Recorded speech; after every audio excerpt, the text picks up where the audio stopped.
प्रशांत देव, मैं आपके पास आ रही हूं, तस्वीरें भी दिखाते रहिए। और गृह मंत्री अमित शाह का सीधा ये अब ऑर्डर है, आदेश है कि जो असल गुनहगार हैं, जब उनकी पहचान हो जाएगी तो उनको ऐसी सजा मिले कि जो लोग ये माहौल खराब करने के बारे में सोचते हैं उनको सबक मिले, आगे जाकर कोई दोबारा ऐसी करतूत ना कर पाए, हिमाकत ना कर पाए।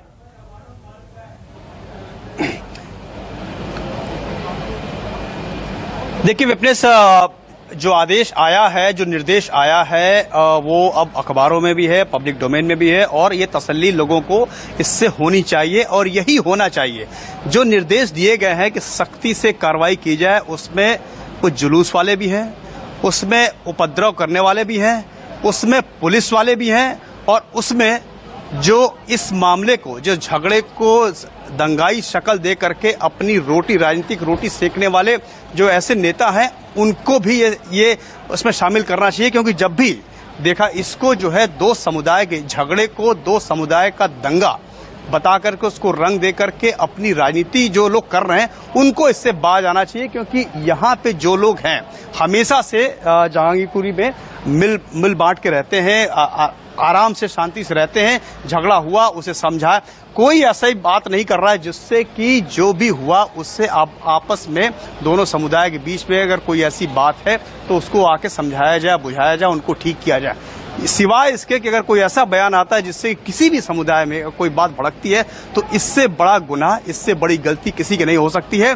कानून अपना काम करना चाहिए और बहुत सख्ती से और ईमानदारी से करना चाहिए। पुलिस को अपनी जांच पूरी ईमानदारी से करनी चाहिए, तभी, क्योंकि जब तक आप, जिसके मन में ये बात घर कर गई थी कल तक कि सिर्फ उनके खिलाफ कार्रवाई हो रही है, उनमें जब तक ये बात आप समझाएंगे नहीं, आपका सारा कानून, आपका सारा नियम, आपकी सारी पुलिस फेल है। जब आप भरोसा नहीं जीत पाएंगे कि हम जो कर रहे हैं वो ठीक करें, तो सबसे पहली जरूरत यहाँ पे है कि आप भरोसा जीतिए कि पुलिस जो काम कर रही है, कानून जो काम कर रहा है वो ठीक कर रहा है। इसके लिए चाहे जिस तरीके के आपको टूल्स अपनाने हैं वो अपनाइए, नहीं तो जब यहाँ पे झगड़ा होगा, इस तरह की लॉ एंड ऑर्डर सिचुएशन होगी तो दुकानें बंद जरूर होंगी, असर जरूर पड़ेगा, बच्चों के स्कूल जरूर रुकेंगे, क्योंकि कानून व्यवस्था, जानमाल की ये प्रक्रिया है प्रशांत देव। लेकिन आप सही कह रहे हैं। देखिए, न्यूज़ 24 के तमाम कैमरों से जहांगीरपुरी की तस्वीर इस वक्त आप देख पा रहे हैं, तमाम अपडेट्स के साथ कि ग्राउंड जीरो पर हालात क्या बने हुए। राहुल प्रकाश, जल्दी से आपके पास आते हुए पुलिस की तरफ से क्या इंफॉर्मेशन आपके पास है?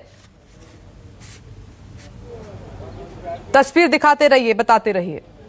देखिए, अगर हम स्पॉट की बात करें तो स्पॉट की तस्वीर वही है कि मैं तस्वीर आपको दिखा रहा हूं, क्योंकि अब हर जगह जो सेक्टर की बात कर रहे थे, पुलिस बल तैनात है। आप हर जगह देखें, एक परमानेंट, एक जो कहा जाए कि इस्टेब्लिश कर दिया है, एक पूरी तरीके से पुलिस को डिप्लॉय कर दिया है कि जब तक पूरे इलाके में, ये पहले भी बता चुके हैं, जब तक पूरी शांति नहीं होगी यहाँ पैरामिलिट्री और पुलिस के जवान रहेंगे। क्योंकि यहाँ पे अभी जो तस्वीर देखने को मिली थी उसके बाद कई सवाल खड़े हो रहे थे, राजनीति भी हो रही थी, हर तस्वीर देखी जा रही थी कि पक्ष विपक्ष दो तरह यहाँ एक ही तरफा कार्रवाई हो रही है। लेकिन पुलिस ने साफ कर दिया था कि कार्रवाई, जो भी इसमें दोषी होगा खिलाफ कार्रवाई होगी। अभी की तस्वीर यही है कि इस पूरे इलाके को कॉर्डन ऑफ पूरी तरीके से किया गया, यानी पूरी तरीके से कहा जाए कि तस्वीर यही है कि शांत बना हुआ है। लेकिन उन लोगों के मन में शांति नहीं है, क्योंकि अगर हम उनके पास जा रहे हैं तो कहीं ना कहीं गुस्सा दिख रहा है, क्योंकि रोजमर्रा का जो काम था वो बंद हो चुका है। क्योंकि पुलिस की कोशिश ये है कि पहले इलाके में माहौल शांत हो जाए, उसके बाद लोगों के मन को शांत होना है। क्योंकि यहाँ अगर सब शांति से रहेंगे तो तस्वीर ठीक रहेगी। लेकिन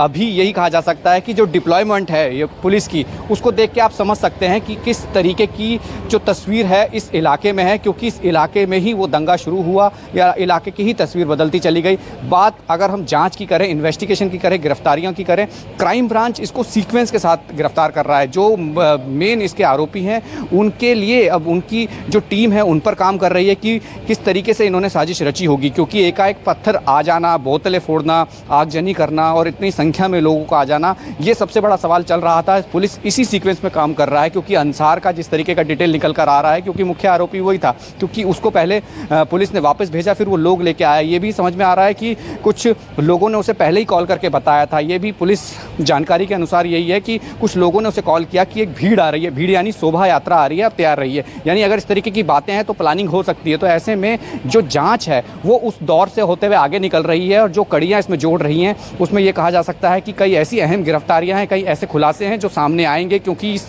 पूरी घटना से राजधानी दिल्ली की तस्वीर बदली है। क्योंकि हमने इससे पहले भी एक तस्वीर दिल्ली की देखी थी, उसके बाद जहांगीरपुरी में ये तस्वीर थी। कहीं ना कहीं लोगों के मन में डर और कहीं ना कहीं ये कहा जा सकता है कि राजधानी की ऐसी तस्वीर बदलने की कोशिश की हो, कई सवाल खड़े हो गए हैं। लेकिन पुलिस या जांच और पुलिस जो काम कर रही है वो इस संदर्भ में कर रही है कि इस मामले के जो भी दोषी होंगे उनको पकड़ा जाएगा और लगातार इस मामले में राहुल, ऐसे में पुलिस की कार्यशैली पर ही सवाल उठ जाए तो आप सोचिए कि इलाका इसका अंजाम क्या होगा। ठीक है, आप सभी बने रहें। नमस्कार, मैं हूं मानक गुप्ता। अगर आपको हमारा ये वीडियो पसंद आया हो तो इसे लाइक और शेयर जरूर करें और हां, हमें सब्सक्राइब और फॉलो करना ना भूलें ताकि आप देश और दुनिया की कोई खबर मिस ना करें। तो जुड़े रहिए हमारे साथ और देखते रहिए न्यूज़ 24।